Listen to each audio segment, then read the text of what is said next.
Tonight on KPBS Evening Edition, Comic-Con is about to begin. See how Godzilla arrived in San Diego for this year's show. And we'll take you to a special event happening tonight at the Comic-Con Museum. Mission Valley's makeover, how the city wants to turn parking lots into new homes to meet the demands of long-term growth. We just want to make sure that we're doing everything so we know that that horse is healthy enough to be out here. Like some information? The horse racing season begins at Del Mar as animal rights advocates call attention to recent deaths. The moment you're in grade school, you can see how boys are treated versus how girls are treated. And how the United State of Women is working to advance the issue of gender equity. KPBS Evening Edition starts now.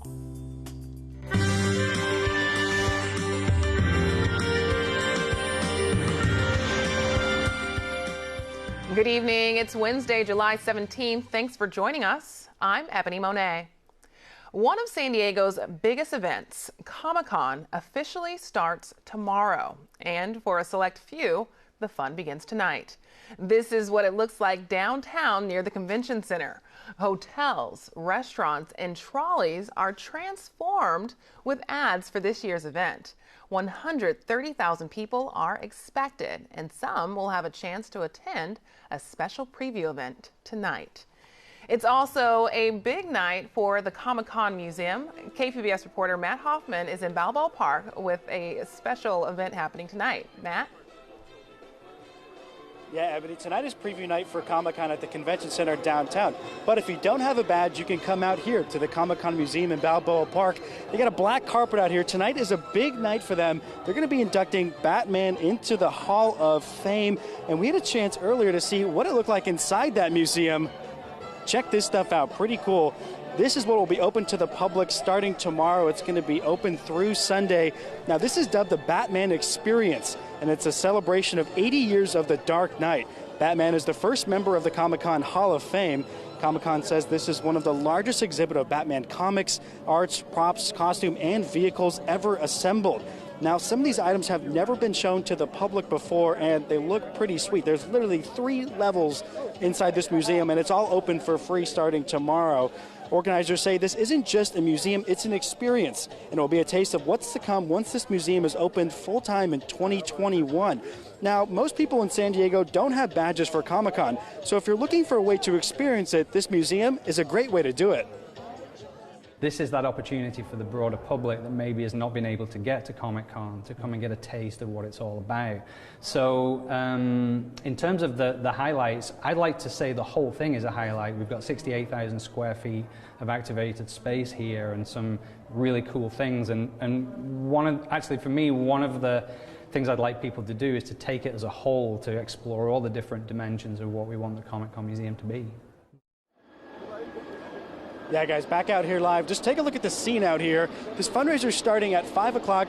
We have lots of different people in costume. We have superheroes, we have villains, and if you look behind these guys up here, see that big giant stand set up there, that big giant tunnel? That's a 4D wind skydiving experience where they put you in a Batman costume, then you dive into Gotham. Those are some of these guys striking some poses. They're going to be heading into this event later on tonight. It starts at 5 o'clock, and then the induction isn't until much later. Now, remember, this Comic-Con Museum is going to be open from tomorrow all the way until Sunday. At this museum here, they're expecting each day up to 15,000 people. And there's also going to be panels in here. And as you can see here, this is like their black carpet where they expect some celebrities here that are going to be inside. They're trying to raise money for this museum because this museum's not scheduled to open until May of 2021. So they have to do a lot of fundraising for it. And we're talking some of these tickets were over $700 to get in here. And this event's going to go on all night. Now, we've been told that some members of the public might actually be able to get in here, but first, this is going to be just for some of these exclusive members here. Like I said, we're down here at the museum in Balboa Park. Come out, check it out. It's going to be free. It opens tomorrow through Sunday. Ebony, back to you. Matt, it looks amazing. Thanks a lot. Each year, Comic-Con attracts movie stars, and this year that includes one of the biggest monsters to appear on the big screen. KPBS arts reporter Beth Accomando tells us why she's excited about a particular booth and guest. Back in May, I went up to Marketing Genome's warehouse in Vista to watch the uncrating of something big. You need like a drum roll. Oh.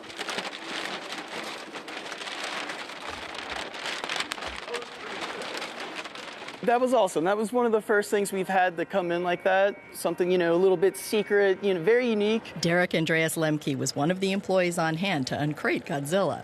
Well, not Godzilla himself, but the suit used to create the giant kaiju for Godzilla 2000. For the first time ever, Toho Studios of Japan is having a booth at Comic-Con to showcase its legendary icon. This Godzilla 2000 suit will be one of the props on display for fans to enjoy. Godzilla came to life on screen in 1954, in part through the genius of suit actor Haruo Nakajima.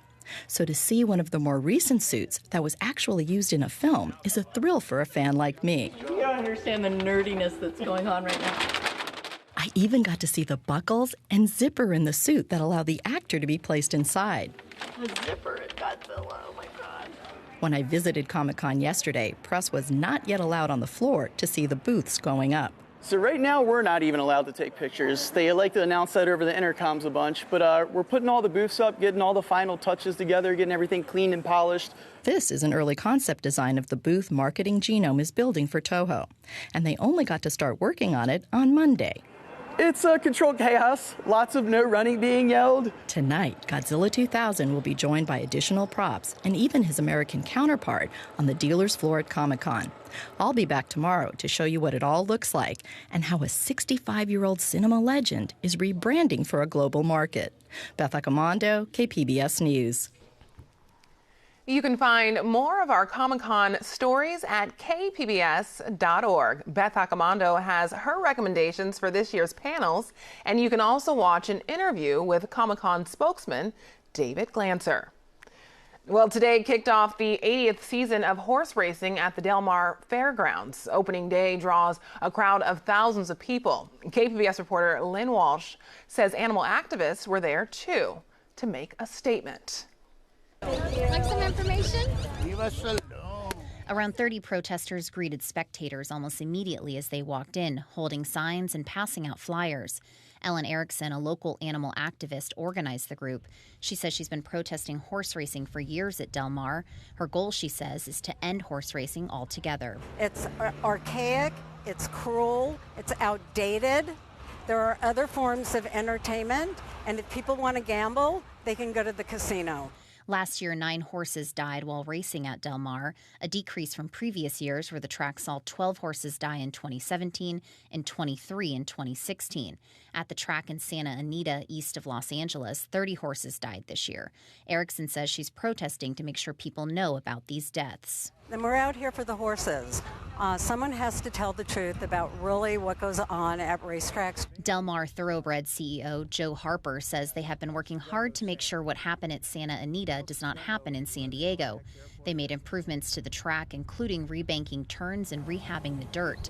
The goal, Harper says, is to have the right amount of padding so the track is not too hard. There's no cruelty to animals going on here, and we just want to make sure that we're doing everything so we know that that horse is healthy enough to be out here. Erickson says she plans to protest throughout the racing season and says there are 2 protests planned for this weekend.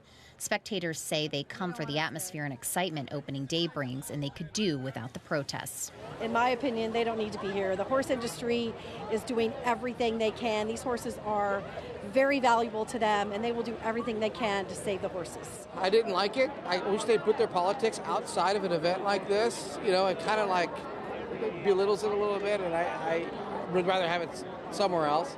Del Mar Media Director Mac McBride says it's a sellout crowd here at opening day this year. In total, he's expecting more than 30,000 people. The racing season kicks off today and goes through September 2nd. The concert series begins on Friday with All American Rejects. Lynn Walsh, KPBS News. Dates are set for new gun shows at the Del Mar Fairgrounds. This comes after a judge ended a temporary ban. Crossroads of the West runs the event.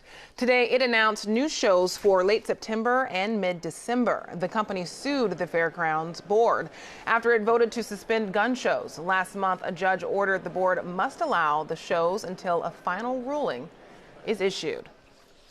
An asylum seeker living in California plans to sue the Trump administration. She says its family separation policy amounts to psychological intimidation. The LA Times reports the woman is seeking $3 million for emotional distress. The woman and her 6-year-old son entered Texas last year and were separated for weeks. Planned Parenthood is providing the family a lawyer. The case falls under a federal law that allows lawsuits for negligence and misconduct. President Trump ended the child separation policy last year, but some of those children remain in limbo in the United States after their parents were deported. AP reporter John Moan has one family story. You wanna do it? All right. Take a deep breath. Byron Joel celebrated his 9th birthday with games and a rainbow cake. Whoa, hold on.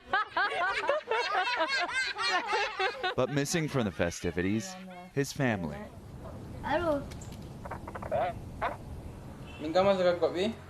Byron had to describe the party to his father on the phone. A federal judge could soon decide whether Byron can be reunited with his father in the U.S. or sent home to Guatemala.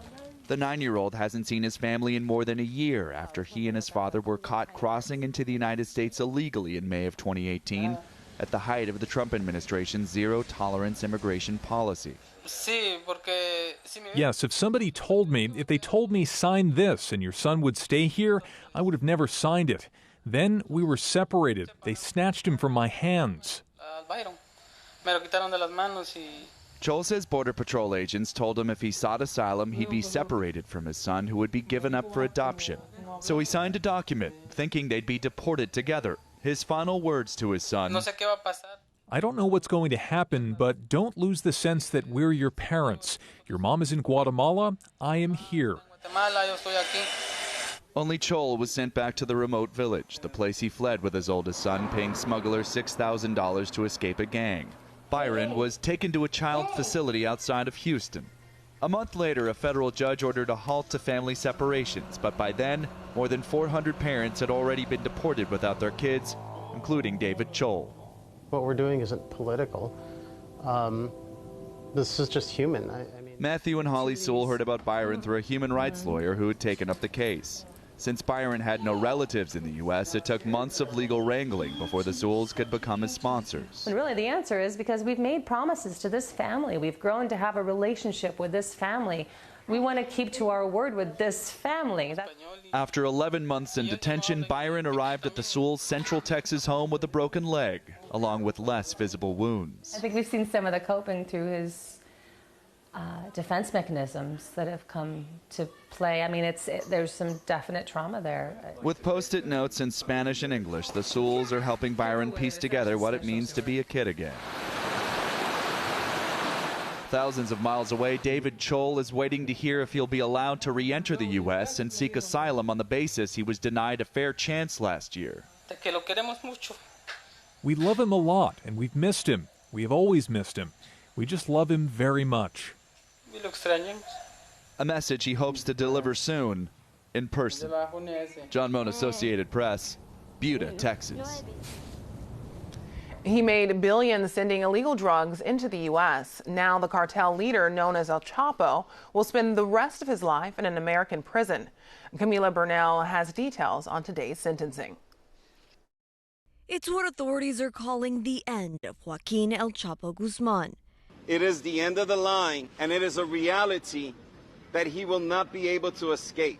A federal judge Wednesday sentencing him to life in prison plus 30 years. Never again will Guzman pour poison over our borders. But speaking before his sentencing, the Mexican drug lord telling the court that his trial was unfair.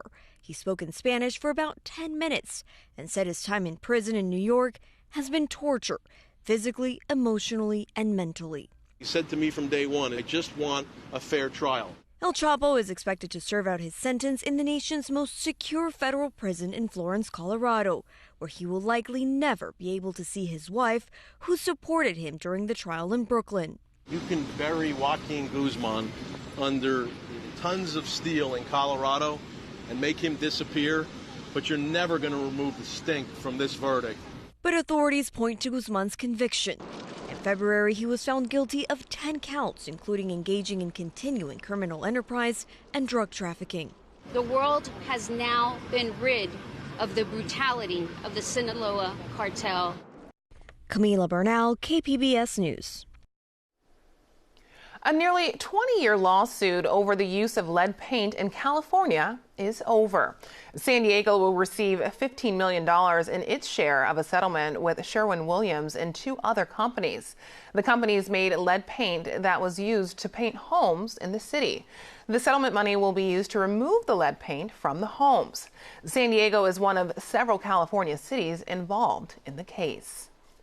San Diego has a lot of visitors this week thanks to Comic-Con, and they'll be getting plenty of sunshine.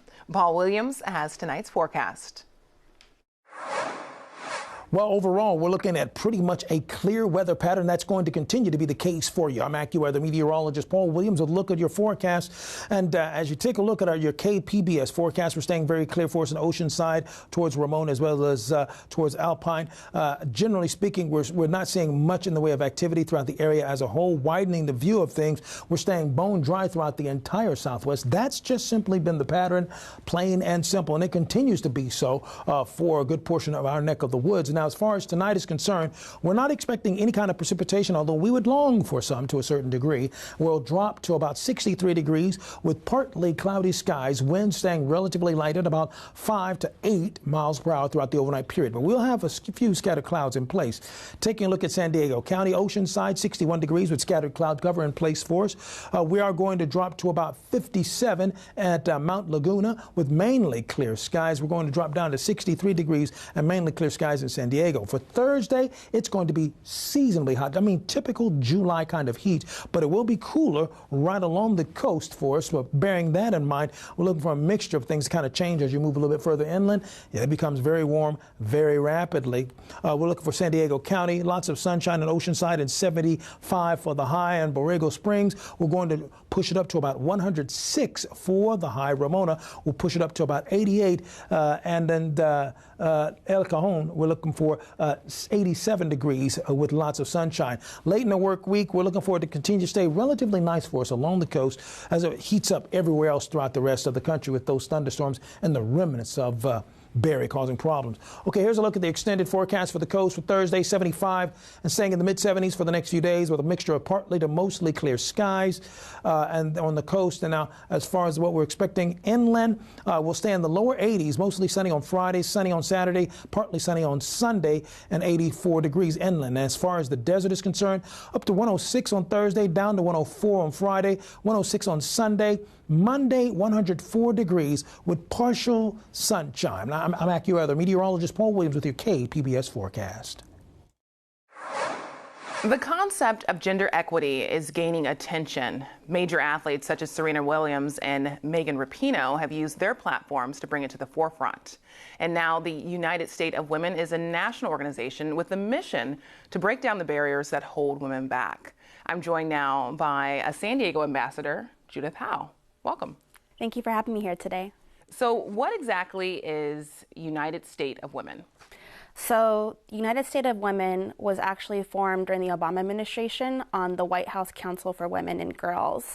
And this movement and nonprofit started because women's issues aren't just for women, it affects everybody. And so they started this movement to get people on the ground talking about what gender equity means and how each person plays a role in fighting for gender equity. And part of the mission statement, which I just mentioned, was to break down barriers that hold women back. What are some of those barriers? From the moment you're in grade school, you can see how boys are treated versus how girls are treated. And then as you get older, you start hearing about the gender pay gap, but what does that actually mean? And then you find out, like for myself, I found out in one of my jobs that I previously held that a man who had my same job and who was there for less time than I was getting paid significantly more than I was. And so some of the barriers begin with race and gender, but they translate differently depending on how you fall on the spectrum. And then we learn one of the reasons why women have a hard time gaining economic mobility is because women have children. And we're finding out now that the gender pay gap has to do with wanting to become a mother and having that time with your children. But at the same time, you're punished because you're away from work, you come back and you need time to transition, and it just stifles the opportunity to grow. So some people might argue that women just need to become better negotiators when it comes to negotiating their salaries. Instead, why is an organization such as United States of Women needed? It's needed because there's still so much to do. And I think we've been making a lot of progress, but this is the free world. This is the United States of America. And there are American citizens right now who do not have access to water, don't have access to health care, don't have access to food. And military service members are fighting for our country, and their spouses, in many cases, don't have access to a job or to a livable wage. So it's affecting different communities, and it's just time. It's time. You're a recent graduate of San Diego State University. How did you get involved with this cause? So I've actually always been involved in the community in different sections, and it's because my family, we are a family of immigrants. Both sides came from Jamaica, and my parents' mission was to not only, achieve the American dream, but make sure that their children had the same opportunities. And so education was a big, big value for me growing up, and service as well. And I learned from when I was 12 years old, when I was first registering voters at the DMV, and doing campaign calls and mailing out postcards, I learned the value of service and how much of a difference it can make, even when you're just 12. And it's great to have this conversation, and a lot of organizations are out there helping to facilitate this type of conversation, meaningful conversation. But what does the United States of Women plan to do to enact real change?